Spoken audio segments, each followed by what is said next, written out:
learn to improve conversions and generate more leads with the video podcast at marketingoptimization.tv. Hi, and welcome to Marketing Optimization with Alex Designs. I'm your host, Alex Harris, and today we're talking with Jock Purtle. How you doing, Jock? Very well, Alex. Mate, happy to be here. Interested to share some information. Yeah, I love talking about cutting edge stuff, and there's nothing better than trying to build a business and then be able to sell it. Because even if you're not eventually going to sell your business, if you're not setting it up to eventually exit, then you're really always going to be self-employed forever. So today we're talking all about how to build and sell your online business. So Jock from digitalexits.com is going to tell us all about that. To get started, let's give some people the basis of buying and selling an online business. So do you want to start with buying or do you want to start with selling? Either way, we'll start with buying, acquisition of sites. Cool. So basically, as a buyer, you're looking for a return on investment. So, you want to buy something for X and make Y out of it. So it's obviously a cash return, which is the goal. In terms of the logistics of it, so let's use this example. You've got $300,000 to spend, hypothetically, on a business. You either are trying to acquire another business to add cash flow to your existing business, or you are looking to acquire a business to run yourself. So you'd probably want to figure out, okay, well, what's my criteria? How much have I got to spend? What business model do I like? And then I'd start looking at opportunities. We were talking before in the pre-interview call about, is business flipping similar to house flipping? Well, yes, in the same principle, it's exactly the same thing. You've just got a different asset class. You've got different metrics in terms of valuation, in terms of analysis. So basically, you want to approach it with that mindset. I would then, if I was looking, I'd then start looking at prospectuses. I'd make sure I'd do all my research. I'd get educated on the process. And then, I'd give myself a good 3 to 6 month lead time, and then I wouldn't make a rash decision. I would make a decision based on analysis and economics, not on emotion. So that would be my tips for the buyer side. On the sell side would be start thinking about getting your site for sale a long time before you're selling. Don't sell when it's, per se the shit's hit the fan. Sell when you're growing. You want to be looking at net profit, diversification, extracting yourself as the owner from the business. And then you want to be looking at presenting the business in the best light possible. So that means, making sure you're as profitable as possible, ripping out, some of the crappy expenses that you have, that kind of thing. Yeah, you touched on a lot of great points that we can cover here today. And how does someone, anything that we don't know about, it seems overwhelming, and all these unknowns we get scared about. So how does someone get into buying and selling businesses? So I'm a special case because it's a family thing, family business, already had that education. But if someone was looking to get into buying and selling businesses, they'd first probably just want to, it's an investment thing. So they're looking for the cash. But if they were interested in it, are you looking for where they would look for some information, what type of resources they'd look at? What type of question are you getting at with that question of yours? Yeah, well, when I think about buying a business, I'm like, I don't know if I'm gonna have enough cash. I can see an opportunity there. How would I figure out how to buy a business? Maybe just reskin it and then probably try to resell it. How would someone do that? Okay. So if you're coming from that mindset, so you don't really know the process, I'd start go to Amazon, go and buy built to sell, buying business books. So I'd start with the education process first, and then the thing about the money is you can get deals with very little cash down if the opportunity is right. You've got to find the right type of motivated seller. You got to find the right market conditions. Generally, people are giving seller financing in deals. So for everyone's knowledge, seller financing means, let's say Alex has an e-commerce store and it sells trinkets for your house, and it's doing 500,000 in sales, 100,000 in net profit, and the business is worth $250,000. If you got Alex at the right point, Alex would probably do a deal, something like maybe $150,000 upfront in cash, and then $100,000 seller financing. So basically that means instead of borrowing the money from the bank, you borrow the money from the seller, and then the seller finances the deal through repayments. So there's creative deal structuring that you can put together to buy a business. And I've written a lot of content about this, and I've interviewed people specifically on this topic on my site. So if you want more info, go and check it out there. But basically, don't make assumptions based on like, if it's $250 in cash, I have to pay $250 in cash. Right. Well, you mentioned a great book there. Yes, Built to Sell is absolutely something that every agency owner or web designer really should read. Being able to document your process and find people who can do it over and over, so you can scale your business over time. Definitely a great recommendation right there. So let's say I have an e-commerce site, or not an e-commerce site, because I think e-commerce is a little bit more straightforward. Let's say an advertising site. I have AdSense on there. I'm starting to get great content. How do I really anticipate to set my site up to be sold? So you probably start with putting together all the financials of the business. That's probably step one. So step two, let's go back a step. You probably want to know what the value is first. Okay. How do you do that? That would probably be the first thing. So you'd be looking at a multiple of earnings valuation method. So basically that takes the net profit of the business for the last 12 months and then adds a multiple generally between 1.5 and 3.5, depending on the business, the model, et cetera, et cetera. Right. After that, you would look at developing like a prospectus for the business. So it would be, it's also called an information memorandum. So that's basically a document that outlines, what the business is, how it makes money, what's the traffic, what's the financials, what's the operations, what's the marketing, that kind of thing. Okay. And then that document would be then used to sell the business to prospective investors.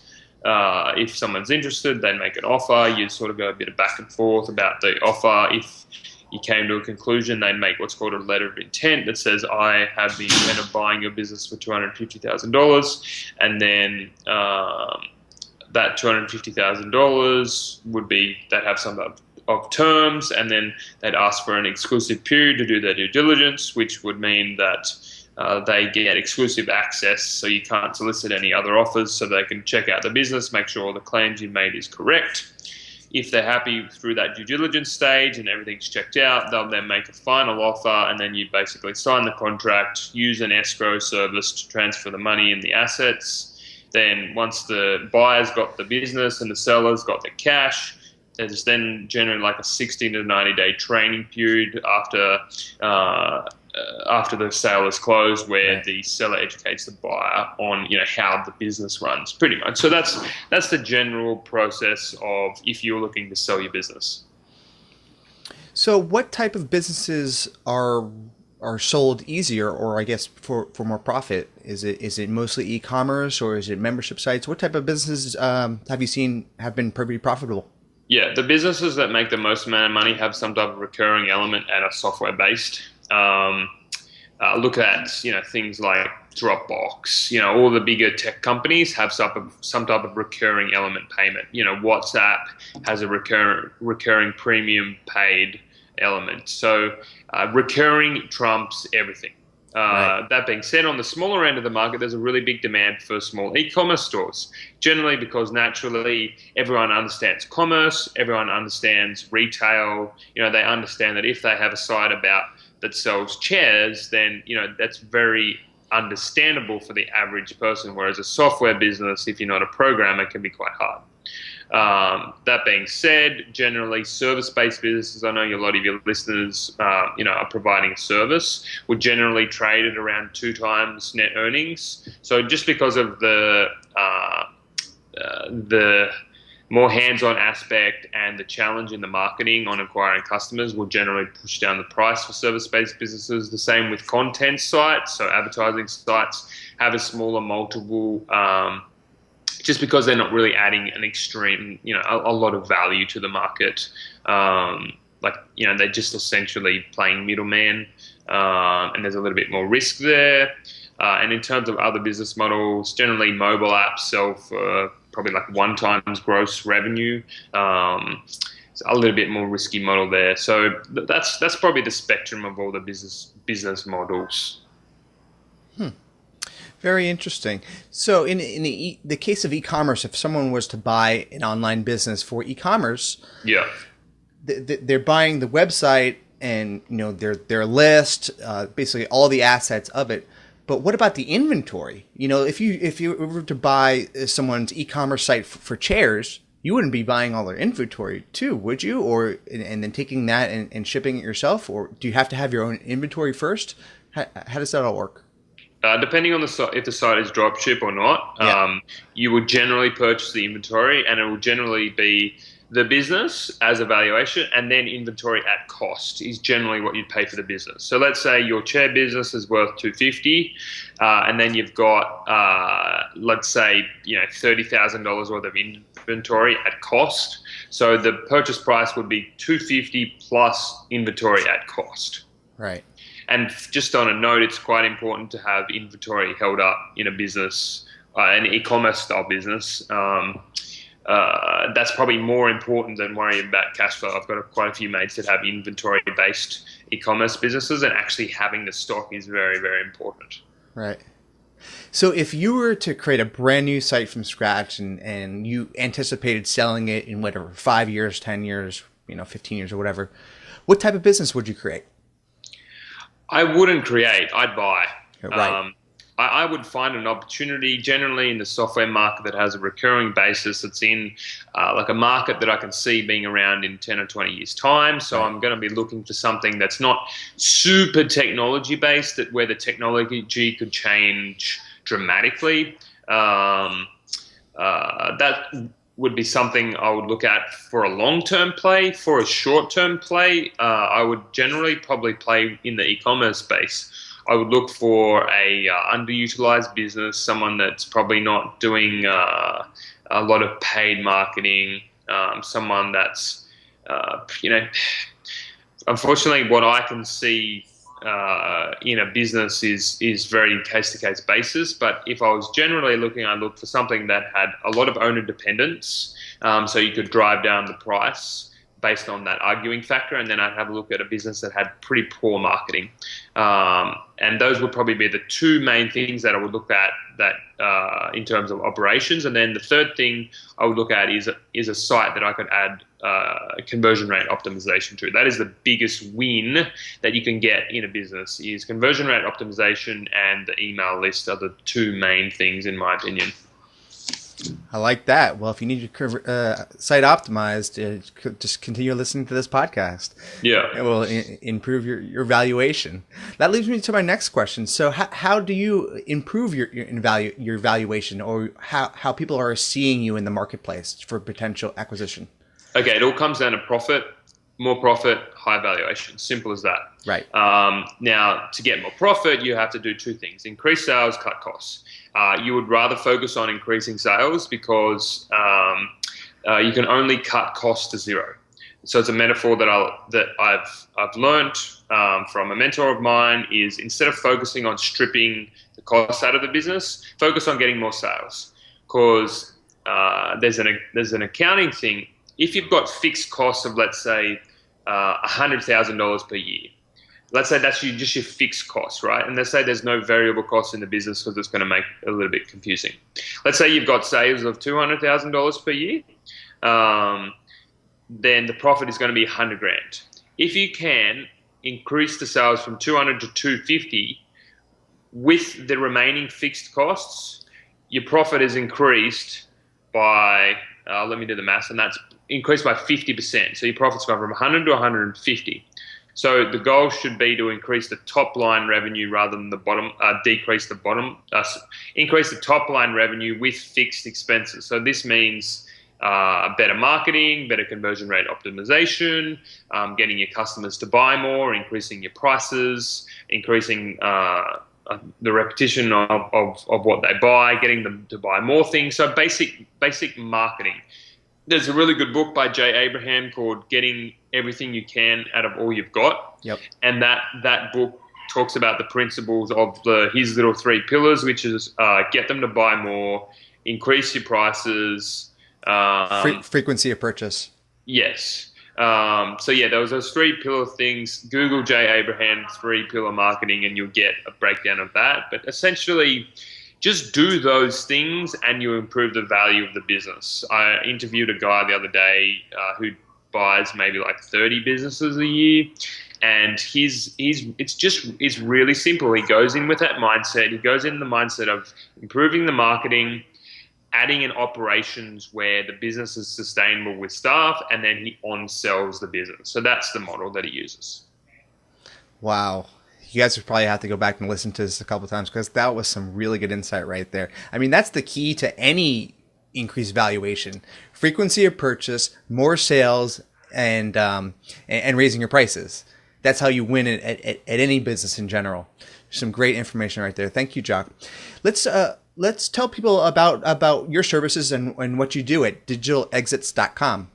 Sure. So we help you find a buyer when you want to sell your online business. So we have a database of existing buyers and investors looking for online businesses to purchase that we've done many transactions with, or they're looking to buy themselves.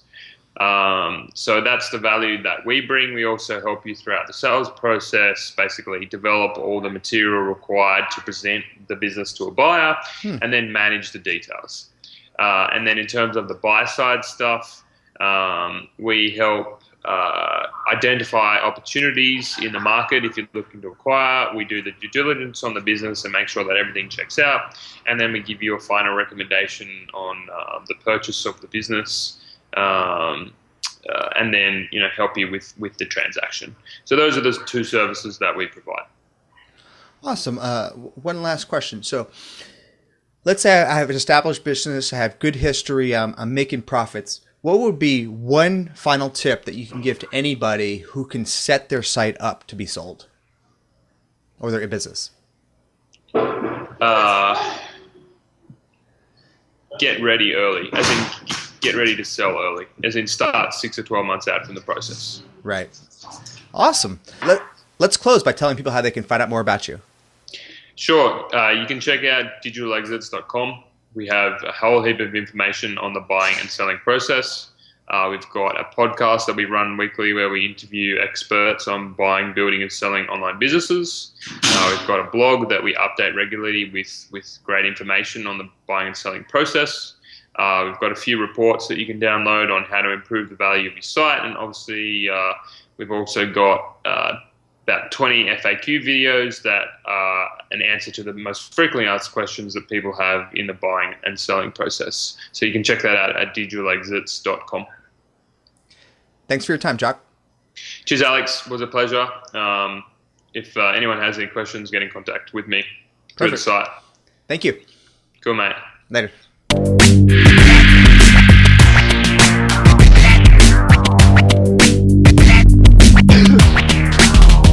Thank you for watching the Marketing Optimization Podcast with Alex Designs. Please remember to subscribe to all of the videos in my YouTube channel. Thank you.